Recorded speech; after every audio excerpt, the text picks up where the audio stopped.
Hello? What? Are you sure? Today? Of course. Is everything all right? We have to switch gears like that? You don't mean... You do mean... Well, if that's the only way, then... I suppose... One second. Why are you doing this? I thought your phone call could use some underscoring. It sounded important. It's a bicycle repair shop. Oh. Anyway, I'll try and pick it up today. Thanks. I'll see you then.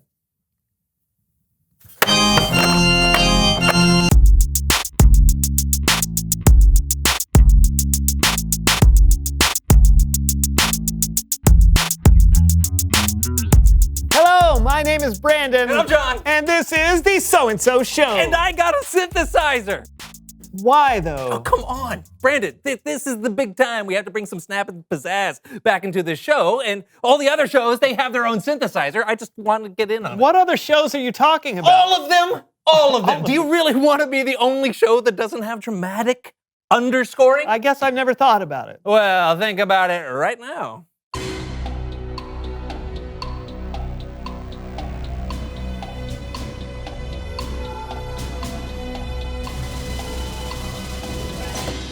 Well, okay, I've thought about it. I still don't understand. Listen to me. If we don't up our production value on this show right now, we're just gonna be ordinary.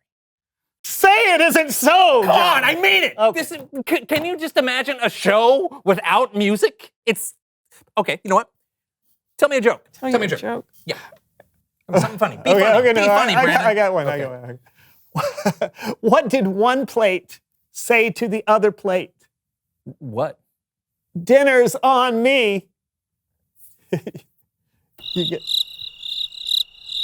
All right, stop that. Okay, thank you. Fine, but let's try another joke. This time with underscoring. Okay. Okay. Here we go.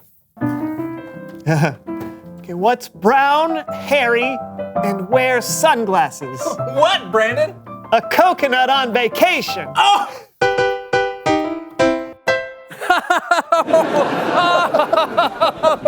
Yeah.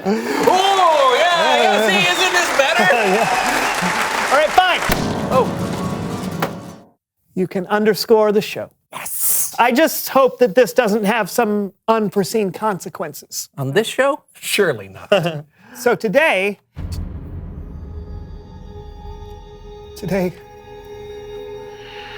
we're gonna be talking to Kellen, which is normal. And he's gonna tell us. John! Oh, sorry, I can't hear you through this. What were you saying?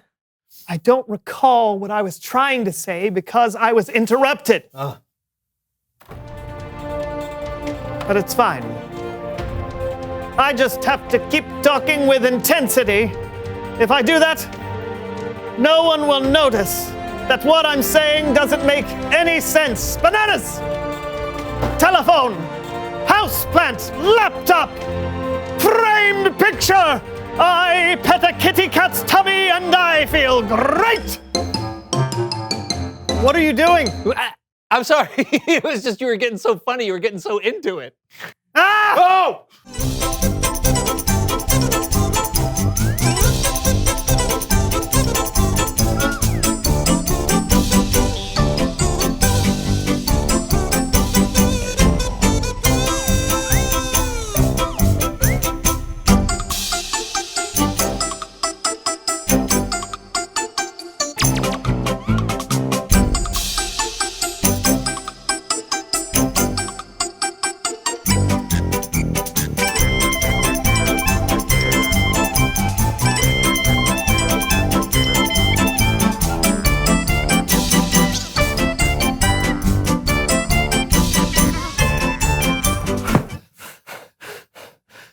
I think I'm okay with being ordinary. Copy that. It's Bible story time with Kellen.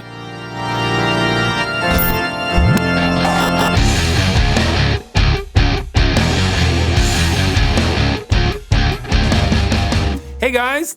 Hey, Kellen, what are we talking about today? Well, we're talking about when Jesus picked his first disciples.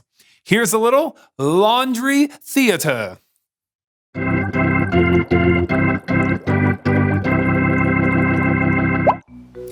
Jesus was standing by the Sea of Galilee, preaching to a crowd who came to hear the word of God.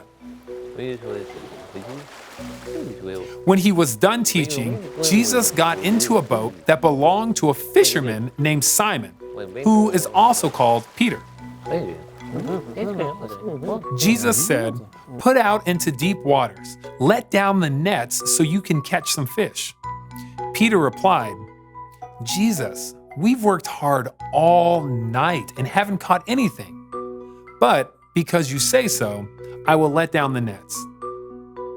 So they sailed out into deeper water and cast their fishing nets overboard. When they did what Jesus asked, their nets were filled to bursting. Some of their nets even began to break, and their boat began to sink.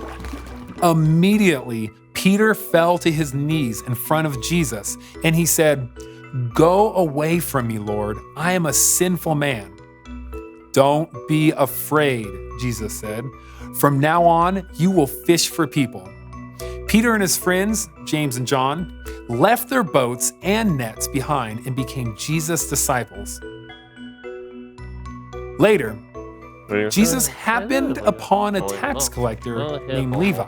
Jesus told Levi to follow him, and with no hesitation, Levi followed. Later that night, Levi held a feast for Jesus. A large group of tax collectors were eating along with him. Now, when Jesus was alive here on earth, being a tax collector was bad. He was the kind of person you wouldn't expect Jesus to hang out with. In fact, the teachers of the law complained, "Why do you eat and drink with tax collectors and sinners?" Jesus answered them simply, "Healthy people don't need a doctor. Sick people do. I have not come to get those who think they are right with God to follow me. I have come to get sinners to turn away from their sins." The end. I love that story, Kellen. Yeah, Jesus didn't exactly go for the obvious choices when he picked the disciples, did he? Yep.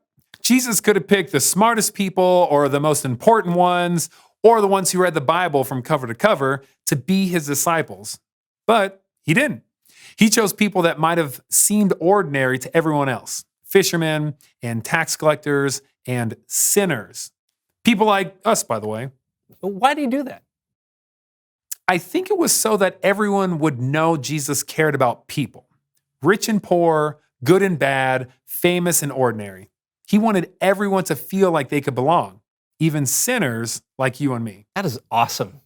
I love feeling like I belong. Me too. Thanks, Kellen. You bet. Hey, we'll see you soon in the future. Okay, bye. Have you enjoyed the show today, John? Are you kidding me? I have rhythm. I got music. Because of Jesus, I feel like I belong. Who could ask for anything more? Hey. Well, I can ask one thing more. Oh, let me. Reveal the question.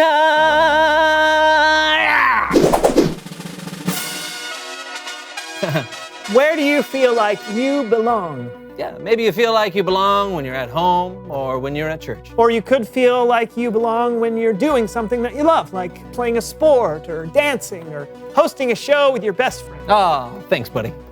Are you ever going to stop doing that? Doubtful. This makes me feel like I'm in a shopping mall in the 80s. You want to play us out? You got it. Until next time, I'm Brandon. And I'm John. And this has been the So and So Show. Peace.